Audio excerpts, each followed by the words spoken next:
বলিউডের 10টি অপ্রীতিকর সত্য যা জানলে আপনার ধারণা বদলে যেতে পারে। সবাইকে গল্প কথা ইউটিউব চ্যানেলে স্বাগতম। আমাদের চ্যানেলে সাবস্ক্রাইব করেছেন কি? বলিউডের অজানা সব নিউজ আপডেট পেতে সাবস্ক্রাইব লেখার উপর ও বেল বাটনে প্রেস করুন। অনেক রহস্য লুকিয়ে রয়েছে বলিউডের অন্দরমহলে, যা চট করে প্রকাশ্যে আসে না। বলিউডের ভিতর মহলে কান পাতলে অবশ্য তেমন কয়েকটা বিস্ফোরক গোপন সত্যের কথা কানে আসে। এখানে রইল তেমনই 10টি মারাত্মক সত্য যা জানলে বলিউড সম্পর্কে আপনার ধারণা বদলে যেতে পারে। 1. অনেক নামকরা বলিউড তারকাই কিন্তু বেশ কিছু সফট পর্ন বা বি গ্রেড ফিল্মে অভিনয় করেছেন। উদাহরণস্বরূপ অমিতাভ বচ্চন ও ক্যাটরিনা কাইফ অভিনীত বুম, অক্ষয় কুমার অভিনীত মিস্টার বন্ড, শাহরুখ খান অভিনীত মায়া মেমসাব। 2. প্রেমে প্রতারণার ক্ষেত্রে বলিউড তারকাদের জুরি মেলা ভার। রাজ কাপুরের দ্বারা প্রতারিত হয়েছিলেন নার্গিস, অমিতাভ প্রতারণা করেছিলেন রেখাকে, দিলীপ কুমার আসমাকে প্রেমে ধোঁকা দিয়েছিলেন, ধর্মেন্দ্র একসময় হেমা মালিনীকে ঠকিয়েছিলেন প্রেমে। 3. বলিউড মুখে যতই উদার হোক না কেন, বর্ণ বৈষম্য এখানে ভালোভাবে বাসা বেঁধেছে।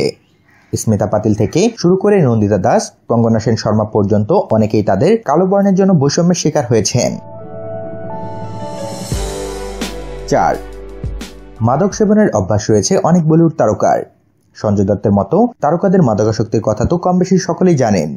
পাশাপাশি রণবীর সিং বা রণবীর কাপুরের মতো তরুণ তারকারাও বিভিন্ন সময় স্বীকার করেছেন যে তারা জীবনে কখনো না কখনো মাদক সেবন করেছেন।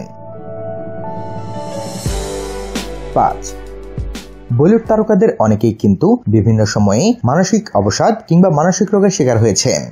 যেমন পারভিন ববি আমেরিকার একটি মানসিক হাসপাতালে দীর্ঘ সময় কাটিয়েছিলেন। পরে মুম্বাইয়ে রহস্যজনকভাবে মৃত্যু হয় তার।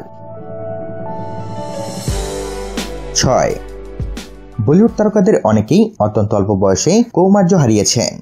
রণবীর সিং 12 বছর বয়সে আর রণবীর কাপুর 15 বছর বয়সে। 7. বলিউডের অনেকেই পরকীয়া সম্পর্কে জড়িয়েছেন।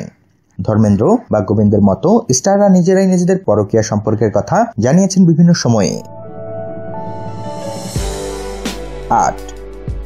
বলিউডের সঙ্গে আন্ডারওয়ার্ল্ডের মাখামাখি মাঝে মধ্যে বেশ প্রকট হয়ে ওঠে। মান্দাকিনী বা মমতা কুলকার্নির মতো নায়িকারা হয় আন্ডারওয়ার্ল্ড ডনদের ঘরণী হয়েছেন অথবা তাদের সঙ্গে প্রেমের সম্পর্কে জড়িয়েছেন। 9. অনেক সময় আবার অন্ধকার জগতের আক্রমণের শিকারও হয়েছেন বলিউড তারকারা। 2001 সালে রাকেশ রোশন 2 আততায়ীর বন্দুকের গুলিতে গুরুতর জখম হন। 10. কাস্টিং কাউচের অভিযোগ বারবার উঠেছে বলিউড মহলে। রণবীর সিং, আয়ুষ্মান খুরানা, কঙ্গনা রানাওয়াত, রাধিকা আপ্তে, কল্কি কোয়েসলিনরা স্বীকার করেছেন সিনেমায় কাজ করার বিনিময়ে অশোভন দাবি করা হয়েছিল তাদের কাছে। তো বন্ধুরা, এই 10টি অপ্রীতিকর সত্যের মধ্যে কোনটি আপনার কাছে সব থেকে বেশি নিন্দনীয় বলে মনে হয়েছে তা জানিয়ে দিন আমাদের কমেন্ট বক্সে। আর ভিডিওটিতে লাইক ও শেয়ার দিয়ে আমাদের সাথে থাকুন। ধন্যবাদ।